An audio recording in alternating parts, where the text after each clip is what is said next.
Juri, pemerintah simply nggak bisa menang karena mereka tidak memberitahu kita bagaimana mekanisme mereka melakukan hal itu, melakukan mosi ini karena dengan semua case mereka kemungkinannya akan sangat kecil terjadi karena mereka tidak menjelaskan mekanisme mereka bagaimana cara mereka menarik minat laki-laki ke bidang seperti keperawatan yang spesial yang merupakan spesialisasi wanita pada akhirnya. Yang pertama, kami tidak ingin menjadi superior di bidang ini. Kami tidak mau menunjukkan bahwa kami elitis. Bidang ini hanya akan jadi tolak ukur bahwa wanita bisa setara dengan pria dan bahkan lebih baik dari pria. Dua, gerakan kesetaraan akan tetap ada di dunia kami, tapi tidak dengan cara seperti itu, dengan cara menarik minat laki-laki ke bidang yang tidak mereka minati.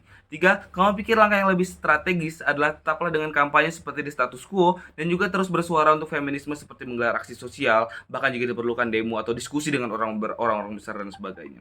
Beberapa respons kepada government. Mereka bilang pria sulit bergabung karena takut divalidasi. Kami simply nggak peduli tentang hal ini. Kami hanya akan pedulikan tentang feminisme karena kami berbicara sebagai feminist movement. Bagaimana feminisme bisa terus ada, bisa terus maju dan aman dan bisa mengcater semua wanita yang ada di dalamnya. Dan dua, mereka bilang gerakan feminisme dianggap elitis dan dianggap hanya mau superior. Ini bakal lebih buruk di dunia mereka. Bagaimana terlihat? A. Laki-laki bakal berpikir, oh wanita mengasihani mereka. Laki-laki udah nggak peduli tentang hal ini, tentang field ini, tentang bidang pekerjaan ini. Terus feminisme membesar-besarkan masalah ini dengan berkata, oh kita butuh banyak pria, kita mau banyak pria masuk sini agar bisa divalidasi mereka, agar para pria ini bisa memvalidasi mereka dan sebagainya. Ini akan nge-trigger worst patriarchal movement di dunia mereka. Dan B, bahkan jika memang kami terlihat seperti elitis jika kami tidak melakukan hal ini, kami pikir ini nggak apa-apa daripada menyulitkan wanita nantinya seperti yang akan saya jelaskan nanti.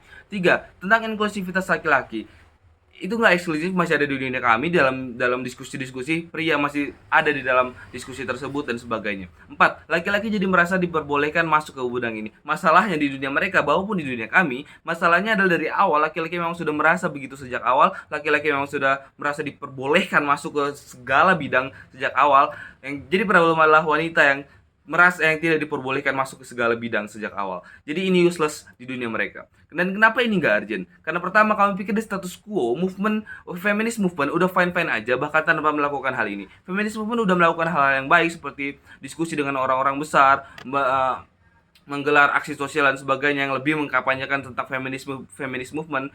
Ini sudah fine-fine aja bahkan tanpa melakukan hal ini. Yang kedua, ini malah ngebuang resource buat melakukan hal-hal seperti social movement dan seperti sosial movement dan yang lainnya untuk kampanyekan feminisme. Kami hanya membuang hal-hal ini akan hanya membuang resources kepada hal yang useless seperti ini. Yang tiga, outcome yang didapatkan untuk melakukan hal ini juga nggak akan terlalu besar karena kurangnya perhatian media di dunia mereka, karena ini hal-hal yang tidak akan di cover oleh media, karena ini hal-hal kecil di dunia media. Tapi di dunia kami seperti melakukan diskusi dengan orang-orang besar, konfrontasi kepada orang-orang besar yang hierarki, itu akan diliput oleh media. Dan juga kurangnya orang berpower di dunia mereka jika mereka melakukan hal ini yang akan saya jelaskan nanti. Dan kenapa sebagai gerakan feminisme ini nggak diperlukan? Yang pertama, kami pikir ini nggak strategis karena A, niat laki-laki di bidang ini memang sudah sedikit sejak awal. Kalau kita mengikuti mosi ini, kalau kita mengikuti apa yang mereka mau, ini bakal nggak strategik bagi feminis movement sendiri karena laki-laki juga yang merhatiin bidang ini sudah sangat sedikit dan kampanye yang tersuarakan juga akhirnya akan sedikit. So simply mereka nggak akan peduli dan outcome-nya nggak akan besar karena emang sedikit juga orang-orang yang bisa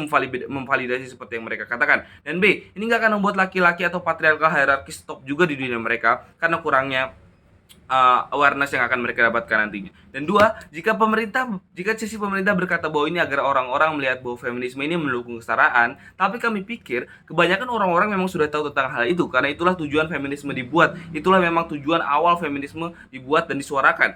Tapi bahkan bila orang tidak tahu tentang hal ini, tetap tidak akan baik bagi feminisme karena A, orang-orang simply nggak akan peduli, khususnya bagi para pria yang punya power. Orang-orang yang punya privilege atau power nggak akan, pasti jarang sekali ada di bidang ini atau nggak ada di bidang ini. Jadi ini useless kalau tujuannya, jika mereka bilang tujuannya buat orang tahu kampanye atau mencari validasi seperti yang PM mereka katakan. Karena kalau orang yang tahu adalah laki-laki yang nggak punya power atau simply lower class men, lower class laki-laki, mereka nggak punya power, mereka juga nggak bisa apa-apa untuk membantu kita menumbuhkan kesadaran buat orang lain. Dan B, bahkan jika ini memang menumbuhkan kesadaran, kami pikir ini tetap nggak strategik karena bagi para pria yang meminati bidang ini memang sedikit dan tidak akan berdampak besar bagi feminisme. Jadi orang juga nggak bakal terlalu melihat hal ini di kemudian harinya. Dan kenapa ini malah melukai feminisme? Kami pikir pertama, masalah feminisme ini status quo adalah orang-orang yang memandang wanita tidak setara dengan pria dalam berbagai macam hal seperti pekerjaan dan lainnya. Seperti apa ini terlihat? A. Wanita kurang mendapatkan kesempatan bekerja. B. Diskriminasi wanita di tempat kerja. Dan C. Wanita tidak dapat membuktikan diri karena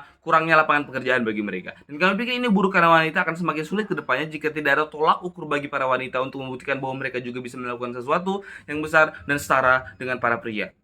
Dua, kami pikir dengan mosi ini berjalan ini akan menjadi buruk bagi para wanita dan juga feminisme karena A. Jika ada semakin banyak laki-laki di bidang ini, kita nggak bisa menghindari patriarkal hierarki yang akan terjadi di setiap bidang pekerjaan lainnya seperti teknik dan manajemen dan lainnya, dan pada akhirnya wanita akan semakin kesulitan seperti apa yang sudah dijelaskan tentang masalah wanita di tempat kerja, di lapangan pekerjaan tadi akan terjadi juga di bidang ini. Kami akan pikir ini akan semakin sulit bagi feminisme untuk menangani hal seperti ini di kemudian hari. Jadi more burden buat feminisme di kemudian harinya. Dan B, wanita akan semakin sulit untuk mendapatkan pekerjaan. Seperti yang kita tahu bahwa ini adalah pekerjaan yang banyak diminati dan merupakan spesialisasi wanita. Kami pikir dengan mosi ini dan jika bertambahnya laki-laki di bidang ini, wanita akan mendapatkan kesulitan untuk mendapatkan pekerjaan dimanapun karena di bidang spesialisasi mereka saja sudah cukup sulit karena kebanyakan sudah masuknya patriarkal hierarki di bidang ini. Ini kemungkinan besar akan terjadi di dunia berkembangnya hierarki patriarkalnya masih kental. Bahkan di negara maju pun hal ini tidak akan bisa dihindari menurut kami. Dan C, ini tidak sejalan dengan apa yang feminisme mau. Kami pikir feminisme mau kesetaraan tapi hanya akan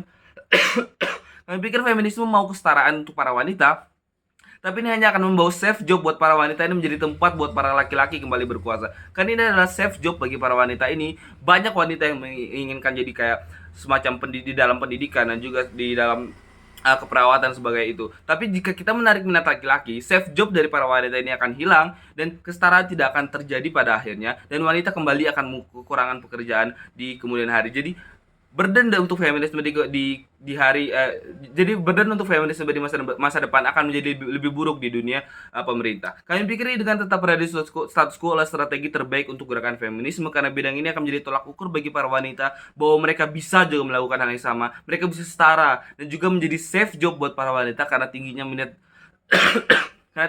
di bidang ini bagi para wanita. Jadi pertimbangan di sini sangat sederhana. Kasus mereka tentang pria mendukung wanita di dunia mereka sangat tidak mungkin terjadi. Bahkan di best case itu terjadi, impactnya nggak akan terlalu besar bagi feminisme, bagi gerakan feminis. Jadi kasus mereka akan sangat sulit berjalan. Malah akan membawa banyak impact buruk bagi para wanita dan juga feminisme seperti kurangnya pekerjaan dan lain sebagainya. Terima kasih.